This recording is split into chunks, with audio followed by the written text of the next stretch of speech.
दोस्तों आप सबका स्वागत है मेरे इस चैनल में। दोस्तों ये ओबेसिटी से रिलेटेड छठी वीडियो है। इसका मतलब मैं इस सीरीज़ में पहले से 5 वीडियो बना चुका हूँ। दोस्तों मैंने इस चैनल में एक प्लेलिस्ट बनाया है जिसका नाम ओबेसिटी है। आप चाहे तो मेरे इस प्लेलिस्ट में जाकर और वीडियो भी देख सकते हैं। दोस्तों आज हम सबसे पहले कपालभाति प्राणायाम को करेंगे। इस प्राणायाम को करने के लिए सबसे पहले हमें किसी भी आसन में बैठ जाना है। मैं यहाँ पर पद्मासन में बैठ रहा हूँ। आप चाहे तो पद्मासन, सुखासन या वज्रासन में बैठ सकते हैं। अपनी कमर, गर्दन और सिर को सीधा रखते हुए हमें इस प्रकार बैठना है कि हाथों को किसी भी मुद्रा में आप रख सकते हैं। इसके बाद हमारा सारा ध्यान सांसों को बलपूर्वक बाहर फेंकने की ओर रहेगा। उसके बाद जो श्वास अपने आप अंदर आएंगी, बिना बल लगाए हुए हमें फिर से उसी सांसों को बाहर की ओर फेंकना है बलपूर्वक।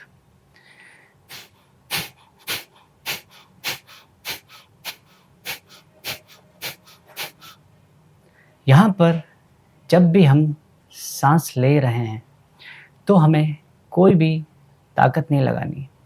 जितना सांस अपने आप अंदर आ रही है उसको इकट्ठा करते हुए बाहर की ओर बलपूर्वक फेंकना है।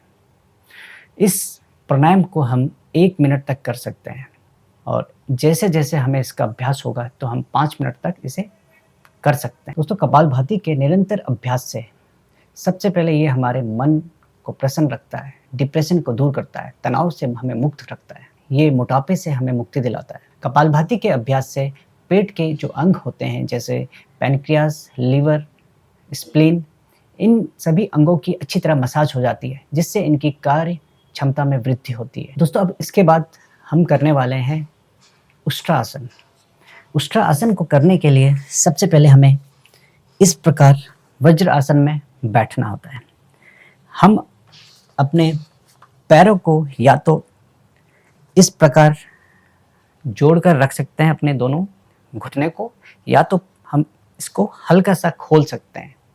ये आपके प्रैक्टिस के ऊपर डिपेंड है। शुरुआत में आप इसे अगर हल्का सा खोल कर रखेंगे तो आप आसानी से पीछे जा सकते हैं। अब हमें अपने दोनों हाथों से अपने दोनों एड़ियों को पकड़ने की चेष्टा करनी है। साथ में हम कमर से पीछे की ओर भी जाएंगे। इस दौरान जो मेरी चेस्ट और गर्दन है वो भी पीछे की ओर जाएगी। सांस लेते हुए पीछे की ओर जाना है और जब हम इस पोजीशन में होल्ड में हैं तो हमें सांसों को नॉर्मल गति से श्वास प्रश्वास करना है। अगर हम चाहे तो इस स्थिति में अपनी सांसों को होल्ड कर भी रख सकते हैं। ये हमारी प्रैक्टिस के ऊपर डिपेंड है। अब सांस को छोड़ते हुए हम अपनी पहले की स्थिति में आएंगे। अब उष्ट्रासन को करने के बाद हमें बालासन में रिलैक्स करना है।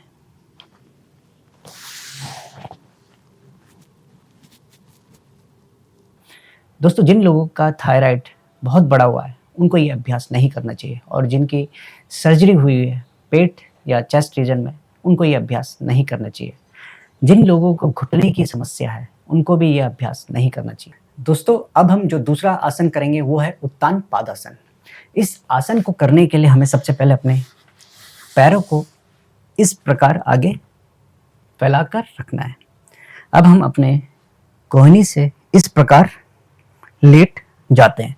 सबसे पहले हमें अपने हाथों की हथेलियों को ज़मीन पर इस प्रकार रखना है।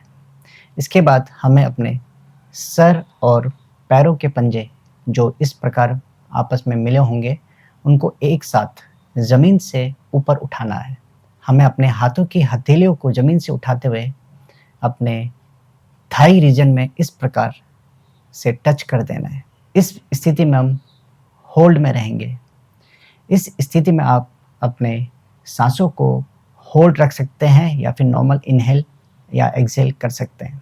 इसके बाद सांसों को छोड़ते हुए वापस आप अपनी पहले वाली स्थिति में आ पाएंगे। दोस्तों जिन लोगों को हाई बीपी, सर्वाइकल या स्पॉन्डिलोसिस की प्रॉब्लम हो उनको ये आसन नहीं करना चाहिए। इस आसन को करने से जो हमारे पेट के क्षेत्र में जितने भी चर्बी या फैट सेल होते हैं वो बहुत जल्दी कम होते हैं। दोस्तों इस आसन के निरंतर अभ्यास से हमारे पेट के क्षेत्र के रेक्टस मसल्स काफ़ी प्रभावित होती है, और जो ये रेक्टस मसल्स है यही 6 पैक बनाती है। दोस्तों उम्मीद करता हूँ आपको आज का वीडियो इन्फॉर्मेटिव लगा होगा। आप मेरे इस चैनल को सब्सक्राइब और इस वीडियो को लाइक कर सकते हैं, और मैंने इस चैनल में एक प्लेलिस्ट भी बनाया है ओबेसिटी के नाम से। अगर आप इंटरेस्टेड हो मोटापे से रिलेटेड वीडियो को देखने में, तो आप मेरे इस प्लेलिस्ट में जाकर अन्य वीडियो भी देख सकते हैं। धन्यवाद।